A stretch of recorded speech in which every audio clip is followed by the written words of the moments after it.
मेरे कोचिंग के chemistry teacher Amitabh Sharma sir हमेशा हमें यही चीज कहते थे कि बेटा जितना टाइम आप मैथ्स और फिजिक्स में देते हो उसका आधा टाइम आप केमिस्ट्री में दे दो तो केमिस्ट्री में उससे ज्यादा स्कोर कर लोगे। बट मैक्सिमम स्टूडेंट्स केमिस्ट्री को अच्छे से नहीं करते। उनके अकॉर्डिंग केमिस्ट्री एक रटने वाला सब्जेक्ट है, इसमें कुछ समझ में नहीं आने वाला। बट असलियत में केमिस्ट्री एक ऐसा सब्जेक्ट है जो आपको एग्जाम हॉल में कम से कम टाइम में सबसे ज्यादा नंबर देगा। केमिस्ट्री आपको कॉन्फिडेंस बूस्ट अप करता है और श्योर शॉट आपको नंबर देता है, बिकॉज इसमें गलत होने के चांसेस बहुत कम है। इनफैक्ट अगर आप जेईई मेंस का लास्ट 3-4 ईयर्स का पेपर देखोगे तो आपको पता चलेगा कि जेईई मेंस में मैथ्स का लेवल बढ़ता ही जा रहा है। तो इवन इफ आपका मैथ्स कितना ही स्ट्रांग हो, मैथ्स में एक डिसेंट परसेंटाइल स्कोर करना बहुत टफ है। और एक्चुअल में प्रॉब्लम ये है कि केमिस्ट्री अगर स्टूडेंट करना भी चाहते हैं तो उनके केस में उनको सबसे ज्यादा प्रॉब्लम आती है इनऑर्गेनिक केमिस्ट्री कैसे याद रखना है वो समझ में नहीं आता है, ऑर्गेनिक केमिस्ट्री के क्वेश्चन कैसे करना है वो समझ में नहीं आता है, रिएक्शन मैकेनिज्म कैसे समझे, फिजिकल केमिस्ट्री के क्वेश्चंस नहीं बनते, और भी बहुत सारे प्रॉब्लम्स है केमिस्ट्री में। आज इस वीडियो में मैं लेके आया हूं एक कंप्लीट रोड मैप केमिस्ट्री के लिए, जिसमें आज से स्टार्ट करके आप केमिस्ट्री को अपना मास्टर कर सकते हो,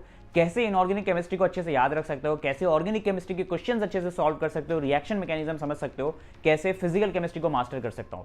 सब कुछ इन डेप्थ आज इस वीडियो में मैं बात करूंगा। बाकी अभी से स्टार्ट करके कैसे चैप्टर्स का फ्लो क्या रहेगा, कौन से क्वेश्चंस करने हैं, कहां से क्वेश्चंस करने हैं, शॉर्ट नोट्स कैसे बनाना है, सब कुछ इन डेप्थ मैं इस वीडियो में बताऊंगा। बाकी वीडियो स्टार्ट करने से पहले आप कमेंट में लिख दो I will score 80+, 90+ in chemistry, और वट एवर जो आपको लगता है आपका पोटेंशियल है। बाकी वीडियो स्टार्ट करते हैं। सबसे पहले केमिस्ट्री के केस में आपको पेपर पैटर्न समझना बहुत इंपॉर्टेंट है। जनरली अगर मैं एवरेज डेटा के हिसाब से आपको बताऊं तो सबसे ज्यादा वेटेज जो होता है ऑर्गेनिक फिजिकल का होता है। कई बार होता है कि इनऑर्गेनिक का वेटेज सबसे ज्यादा हो जाता है, but average most of the papers जो हमने एवरेज लिया उसके अकॉर्डिंग ऑर्गेनिक का 35% होता है, फिजिकल का 35% और इनऑर्गेनिक का 30% होता है।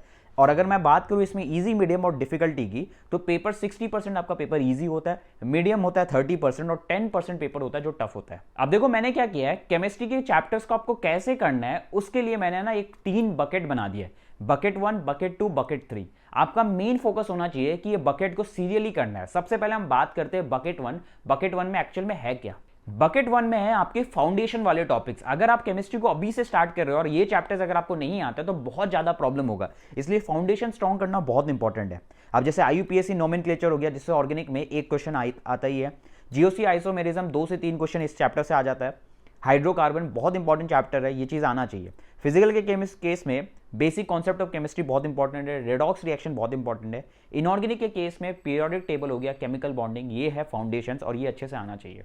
अब आते हैं बकेट 2 में, which is most important because ये मोस्ट इंपॉर्टेंट चैप्टर्स कंटेन करता है, जिसका सबसे ज्यादा वेटेज है जेईई मेंस की केस में, जिसमें सबसे ज्यादा एनटीएस जिससे सबसे ज्यादा क्वेश्चन पूछता है वो है बकेट 2 में। तो इसको आपको बहुत अच्छे से कवर करना है। ऑर्गेनिक के केस में हेलो एल्केन एरीन वाला जो चैप्टर है उससे 1 क्वेश्चन, एल्डिहाइड कीटोन कार्बोक्साइल इससे 2 क्वेश्चन, अल्कोहल फिनॉल ईथर इससे भी 2 क्वेश्चन आता है। फिर आते हैं इनऑर्गेनिक में कोऑर्डिनेशन कंपाउंड, बहुत ही इंपॉर्टेंट चैप्टर है, 2 क्वेश्चन यहां से भी, DNF ब्लॉक 2 क्वेश्चन यहां से भी। फिर आते हैं फिजिकल के केस में सॉल्यूशन हो गया, इलेक्ट्रोकेमिस्ट्री, केमिकल काइनेटिक्स, ये सब बहुत इंपॉर्टेंट चैप्टर्स है फिजिकल वाला। अब आते हैं बकेट 3 वाले चैप्टर्स में। देखो बकेट 3 तब आपको करना है जब आपका बकेट 1 और बकेट 2 कंप्लीट हो जाए, तब आपको बकेट 3 में आना है। बकेट 3 में वो चैप्टर्स है जो कि इंपॉर्टेंट है, बट आपको इसको सबसे लास्ट में करना है, बिकॉज इससे पहले आपका बकेट 1 और बकेट 2 बहुत इंपॉर्टेंट है करना। सबसे पहला चैप्टर बकेट 3 में एमाइंस हो गया, biomolecules, P block, thermodynamics, equilibrium, ये सारे चैप्टर्स है जो हमारे बकेट 3 में। अब देखो यार, अगर आप अभी से स्टार्ट कर रहे हो, कुछ भी नहीं किया, तो मैं आपको प्रैक्टिकली और एकदम हॉनेस्ट आंसर दे रहा हूं। अगर आप सोचोगे चैप्टर्स को मैं डिटेल लेक्चर से करूंगा तो ये पॉसिबल नहीं है, इसलिए आई एडवाइस कि आप डिटेल्ड वन शॉट से कर लो, जो आपको बहुत हेल्प करेगा और बहुत अच्छे अच्छे रिकमेंडेशंस मैं आपको बताता हूं। सबसे पहले केमिस्ट्री के केस में आप जेईई ब्रीफ फॉलो कर सकते हो, जिसमें साक्षी वोरा मैम के लेक्चर्स आपको रियली बहुत हेल्प करेंगे। केमिस्ट्री में डिटेल्ड वे में सब कुछ समझाया गया है। सेम लेक्चर्स आपको अनअकैडमी एटम्स में मिल जाएगा, बाउंस बैक सीरीज करके मैम ने वहां पे पढ़ाया था। फिर आते हैं मंजिल लीजेंड बाय ओम पांडे सर।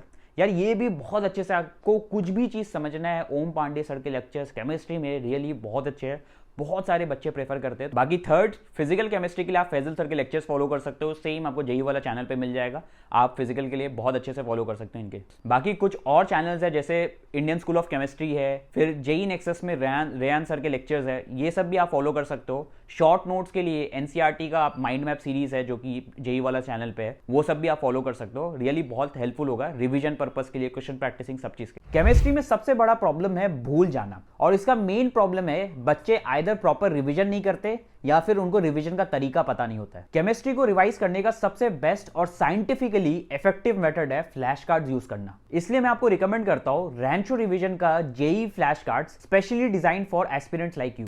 इस फ्लैश कार्ड में आपको ऑर्गेनिक, इनऑर्गेनिक और फिजिकल केमिस्ट्री के सारे इंपॉर्टेंट रिएक्शंस और फॉर्मूलाज कॉन्साइज फॉर्मेट में दिए गए हैं। रिएक्शन मैकेनिज्म, रिएजेंट्स और एक्सेप्शंस को निमोनिक्स और ट्रिक्स के थ्रू सिंप्लीफाई किया गया है, जिससे याद रखना सुपर इजी होता है। फिजिक्स फ्लैश कार्ड्स में सारे इंपॉर्टेंट फॉर्मूलाज, डायग्राम्स और शॉर्टकट्स एक जगह है जो न्यूमेरिकल स्पीड को बूस्ट करते हैं। मैथ्स में स्टैंडर्ड आइडेंटिटीज, थ्योरम, शॉर्टकट और complex topic step wise simplify किया गया है।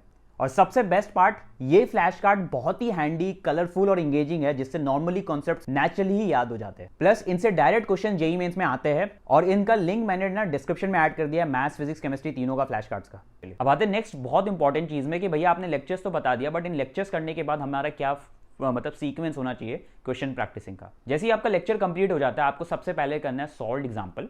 सॉल्व्ड एग्जांपल से आपको समझ में आएगा कि अप्रोच क्या होना चाहिए, कोई भी क्वेश्चन को कैसे सॉल्व करना है। Once you are done with solved example, आपको करना है डीपीपी क्वेश्चन, जो कि अनसॉल्व्ड क्वेश्चन होगा। एंड देन कम्स, आप मॉड्यूल्स कर सकते हो या नहीं भी कर सकते हो, नॉट अ प्रायोरिटी, क्योंकि अभी जो हमारे पास टाइम है, इतना लिमिटेड टाइम में ज्यादा रिसोर्सेज फॉलो मत करो, एक single sheet of resources follow करो। बाकी केमिस्ट्री के लिए सारे मटेरियल्स, जैसे रिविजन पर्पस के लिए शॉर्ट नोट्स हो गया, फॉर्मूला शीट्स हो गया फिजिकल केमिस्ट्री के, और भी जितने भी मटेरियल्स है, डीपीपीज हो गया, मॉड्यूल्स हो गया, पीवाईक्यूज हो गया, ये सारे चीजें मैं अपने व्हाट्सएप चैनल पे अपलोड कर दूंगा। जैसे ही इस वीडियो पे 1000 लाइक्स क्रॉस हो जाएगा, वहां पे जाके आप डाउनलोड कर सकते हो। बाकी यार एक चीज बोलूंगा, लास्ट का टाइम में आपको कुछ भी प्रॉब्लम आ रहा है प्रिपरेशन रिलेटेड, आप मेरे से कमेंट्स भी लिख सकते हो, बिकॉज मैं सारे कमेंट्स का रिप्लाई करूंगा। और हाँ, अगर आपको थोड़ा सा हेजिटेशन होता है, आप चाहते हो कि मेरे से पर्सनली कनेक्ट होना, तो पर्सनल मेंटरशिप भी मैंने लॉन्च किया है, जिसका लिंक डिस्क्रिप्शन में, वहां से जाकर आप मेरे से पर्सनली जुड़ सकते हो थ्रू माई पर्सनल मेंटरशिप। बाकी कुछ भी हो तो ऋतिक भैया आपके साथ है, कुछ भी पूछने से पहले सोचना मत। That's it for this video. अपना 100% दो। Thanks for watching.